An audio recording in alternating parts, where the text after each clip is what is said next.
Bonjour à toutes et à tous. Aujourd'hui, j'ai choisi d'introduire ma vidéo avec une citation du Rig Veda, l'un des textes en indien les plus anciens, car il nous rappelle qu'il est primordial de prendre toutes les précautions afin de s'assurer que ce que l'on pense être la vérité l'est véritablement et complètement. Scientifiquement parlant, cela revient à chercher à accumuler le plus de données issues du plus grand nombre d'approches possibles. Un seul unique objectif à tout cela, apprendre la vérité fondamentale, celle est un grand V. Ce principe est commun à de nombreuses disciplines et l'astronomie multimessager ne déroge pas à la règle. Historiquement, c'est la lumière visible qui a permis d'observer le ciel, d'abord à l'œil nu puis à l'aide d'un télescope. Dorénavant, les radiotélescopes et les détecteurs des rayons X et gamma embarqués sur des satellites ont pris le pas et enrichi notre compréhension de l'univers.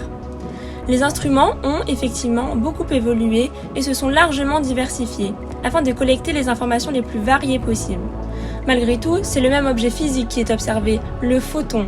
C'est la particule qui transporte la lumière que l'on voit, mais aussi les rayons X des radios lorsqu'ils sont de plus haute énergie, ou encore les micro-ondes avec lesquels on réchauffe les plats de la veille. À ce jour, 4 messagers sont disponibles pour étudier l'univers. Les photons, les neutrinos. Et oui, ce sont des particules neutres produites lors de réactions nucléaires. Ils sont particulièrement difficiles à observer à cause de leur très faible interaction avec la matière. Les rayons cosmiques. Ce sont des particules chargées et accélérées par des accélérateurs cosmiques jusqu'à des énergies bien supérieures aux meilleurs accélérateurs de particules. Et enfin, les ondes gravitationnelles. Ce sont des vibrations de l'espace-temps produites lorsqu'un objet massif est accéléré. Observer une même source astrophysique et au moins 2 messagers différents permet d'avoir une vision plus complète des mécanismes physiques en jeu. La toute première observation multimessager a eu lieu en 1987. Une étoile située dans une petite galaxie satellite de la Voie lactée a explosé en une supernova très brillante, observée à la fois par les télescopes optiques classiques et par des détecteurs de neutrinos.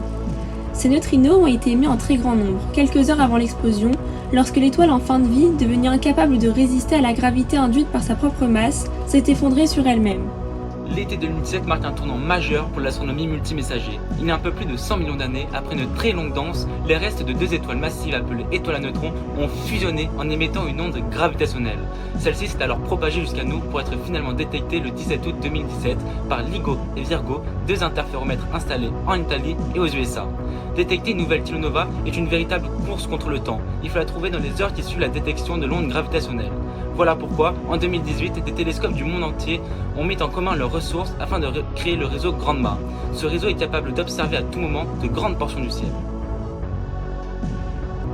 Nous n'en sommes encore qu'au balbutiement de l'astronomie multimessager, et le futur s'annonce déjà, comment dirais-je, des plus rayonnants.